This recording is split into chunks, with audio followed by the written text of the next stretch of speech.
So in this video I'm going to share what would happen if you consumed or chewed on one clove every single day. And when you chew it, you would want to just chew it up and then just swallow it. The clove is amazing. I found over 130 different patents on clove with different applications. Sometimes certain applications were for your body, other times it was for like a natural fungicide or plants. But there's a lot of research on clove, and it's natural. One of the most popular ways that people use clove is as a numbing agent if you have a toothache, because it has analgesic properties. Now, when we talk about the benefits of clove, we're going to be talking about this essential oil in clove called eugenol. So you can also get eugenol oil as well, but a lot of the benefits and the aromatic smell and taste is from this oil. And so this compound makes up like 75 to 80% of that oil. And there's a lot of other phytonutrients in there as well. One thing I like about using natural herbs or spices is that you get the whole package from nature. It's not an isolated compound like they would use in drugs. And by the way, over 50% of all drugs are derived from plant chemicals. Usually they isolate them and then synthesize them so they can then patent them. But there's some really fascinating properties of clove I want to share with you. These properties are basically defense mechanisms that the plant has created over a long period of time to keep itself alive. And what would you think would be the major attack on plants? If you've mentioned microbes, you are correct. So this is why clove has some pretty powerful antimicrobial properties.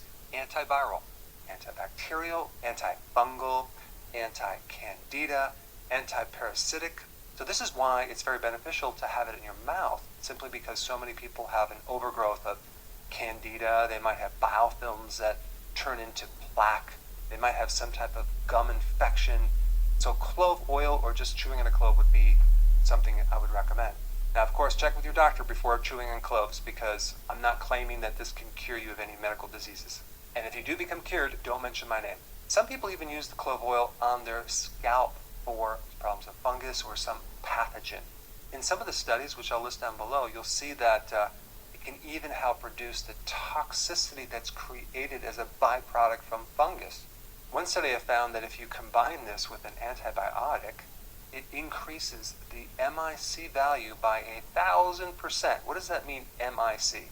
This relates to the lowest concentration of an antibiotic at which bacterial growth is completely inhibited. That means that you could use a lot less of an antibiotic to create the effect. And as you know, the more antibiotics you use, the more that you create super bugs, because you stress out these bugs, you kill a lot of them, but then the ones that don't die become super bugs, and they become resistant against that stress from now on, and they can pass on their genes for resistance to other microbes. So just like in humans, when we go through stress, many times we become stronger. So if we're talking about antimicrobial, let's also talk about antimicrobial inside our bodies. There's some research on how clove oil can help with H. pylori, which is behind certain types of ulcers and even gastritis. Well, clove happens to inhibit H. pylori and improve peptic ulcers and gastritis and indigestion and gas and bloating. But other than that, it doesn't really do anything, and I'm being very sarcastic. This phytonutrient in clove also has the effect of inhibiting something called MAO. So it's an MAO inhibitor, which if you look up an MAO inhibitor, it's used as an antidepressant, where certain receptors are inhibited, so you have an increase of noradrenaline, serotonin, and dopamine. We also have an anti-inflammatory effect, so it's good for arthritis. There's even data on having properties anti-cancer, specifically lung cancer. Now, as far as side effects from clove oil, and I'm talking about the oil, not the clove itself, as long as you stay below 2.4 milligrams per kilogram of your weight, and that's what I like about spices and herbs and things like that. They're relatively safe.